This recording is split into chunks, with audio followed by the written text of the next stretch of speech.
we had some growth, but it's like I told them in the locker room, it's kind of fun.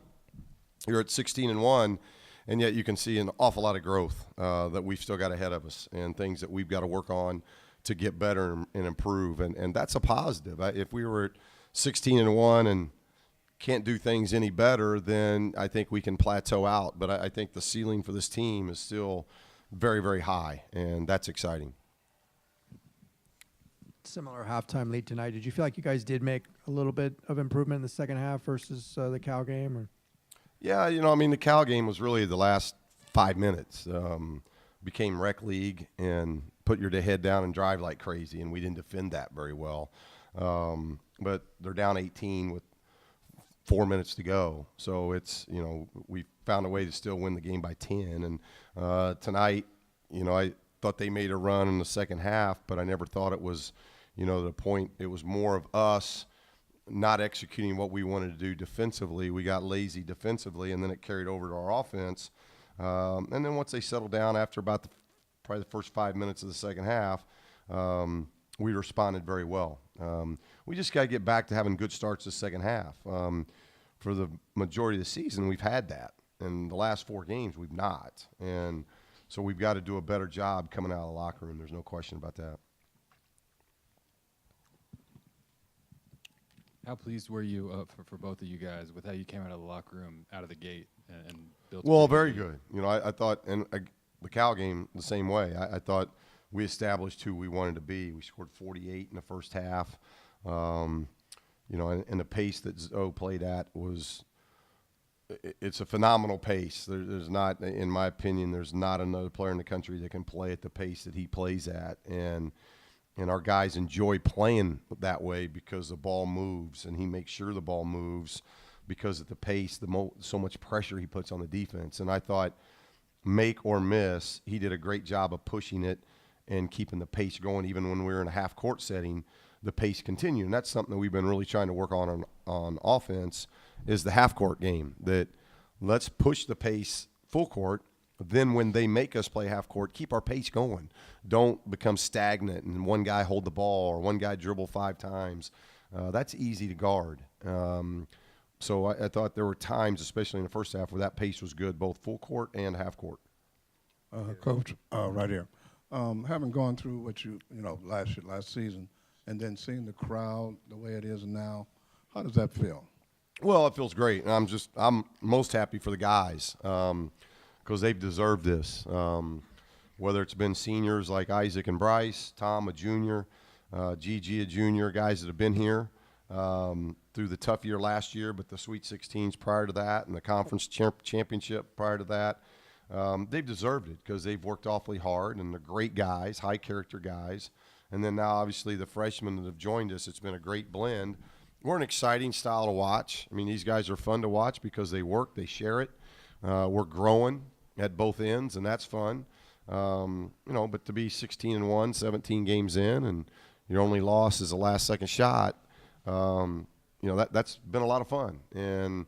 But it's fun, not just the winning part, it's who you do it with. When you're going to go on a journey, you want to do it with individuals that you love, you respect, you care for, and our coaches feel that way about this team.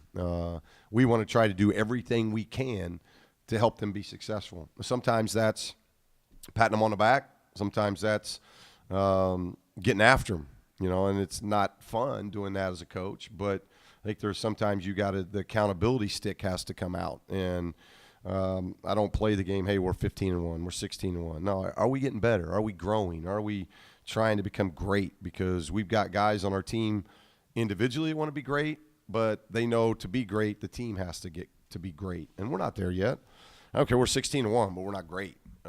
We've got a lot of room for growth, but we do have the opportunity to be great. And through this journey, it's a lot of fun doing it with these young men. Lonzo, what led to that laziness defensively? Just focus. Coaches have a great game plan, so we know who we have to guard, how to guard them. So we just got to put 2 halves together and we'll be fine. Isaac had 15 tonight, but not real efficient shooting. Do you look at that as him breaking out of a slump a little bit, or how do you kind of view his performance tonight? Well, I'm pleased that he got points on the board.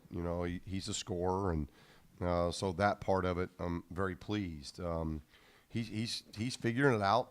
You know, the guys that go through slumps like that, they just got to figure it out. And I think he's coming around. He's figuring those things out. It's as I was telling Zoe, it's just about trusting your teammates. You know, I think sometimes when you haven't played well, you press, and now you force things. And some teams you have to do that. And to Isaac's defense, last year's team, he had to do that.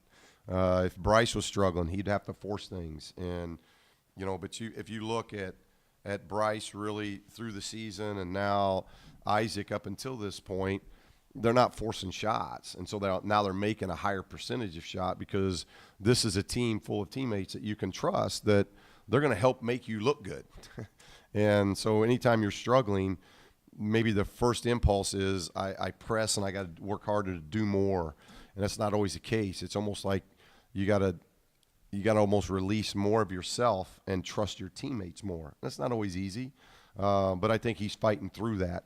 And the more he can trust his teammates, the better, because these guys, they love playing with Isaac. They know the importance of Isaac, and he's a great player. So we fully expect him to continue to do what he's done all year for us. Lonzo, what areas do you see for growth that this team has? Tremendous area of growth. You know, like Coach said, you know, we're 16-1 and we still have a high ceiling. And it starts defensively, obviously rebounding, keeping the ball in the front. But we can get better on offense too. You know, our pacing has been picking up. Just got to keep finding guys. Coach, anything you can specifically pinpoint for struggles on allowing opponents to offensively rebound, not just tonight, but over the course of the season? Yeah, you know, I think you just always have concerns that you're looking at, and that's an area of concern that we've been talking to the guys about, and we got to continue to work on it in practice. We got to continue to do a lot of film work. But that's something that if we can get that, there are a lot of things, but if that's one piece that we can get shored up, you're going to see our offense kick into another gear too. I mean, we gave up 16 offensive rebounds tonight and scored 89. You know, if that's cut in half, if that's cut to 8, that's 8 more shots we're taking off the rim and running. And as I've told these guys, I've yet to see a team this year on TV, on film, that's as good as this team in transition. We are really, really good in transition offense. And part of that is let's not take it out. Let's take it off the rim. So if that can just continue to be something that we keep guys accountable to and we just keep working on, if we can have a game where we get it to where it's 8 offensive rebounds we give up instead of 12, 14, 15, 16 tonight, I think the guys are going to have even more fun offensively. And so it's just kind of learning to close that defensive possession. You do things right, and the guy takes a contested shot, you're not done yet. You have to secure the rebound, and it's something we got to continue to work on. Thank you. Appreciate it.